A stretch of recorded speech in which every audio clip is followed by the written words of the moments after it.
hii mambo yote tunafanya ya Kenya, the transformation of our country.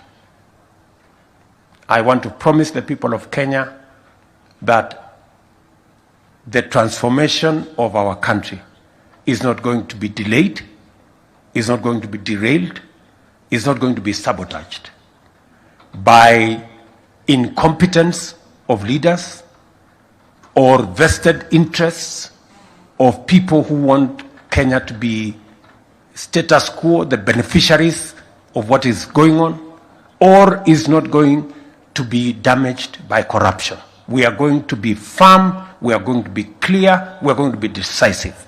Because for far too long, Kenya has been held hostage by incompetence, vested interests, and corruption. And I want to be very clear that going forward, it doesn't matter. We cannot keep complaining about countries that were with us, but today they are way ahead of us. We cannot continue talking about Singapore. We cannot continue talking about Malaysia. We cannot continue talking about Korea. Even as recently as China. China 30 years ago was maybe lower than Kenya. Today, they are lending to us. We cannot continue that trajectory. Kenya is a country with great potential. It is this moment in history that we are going to unlock the great potential that Kenya holds.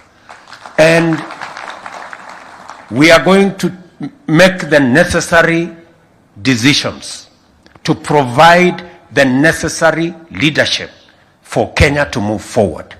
We are going to deal firmly with vested interests and impunity, and we are going to deal decisively with corruption in whatever shade, in whichever institution.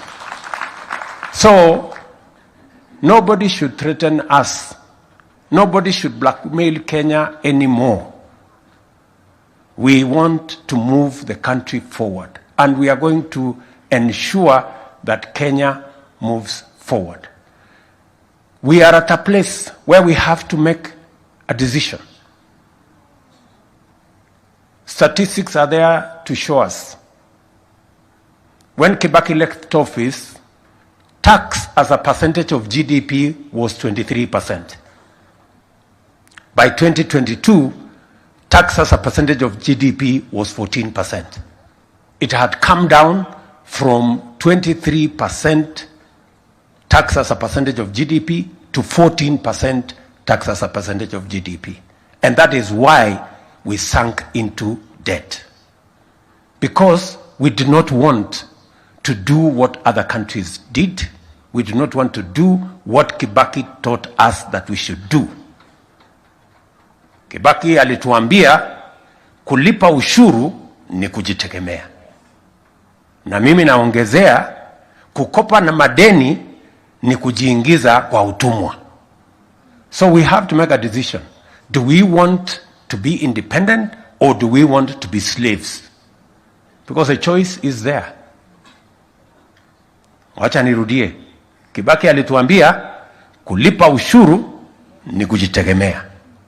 Na mimi naongeza kuendelea kukopa madeni ni kujiweka kwenye utumwa.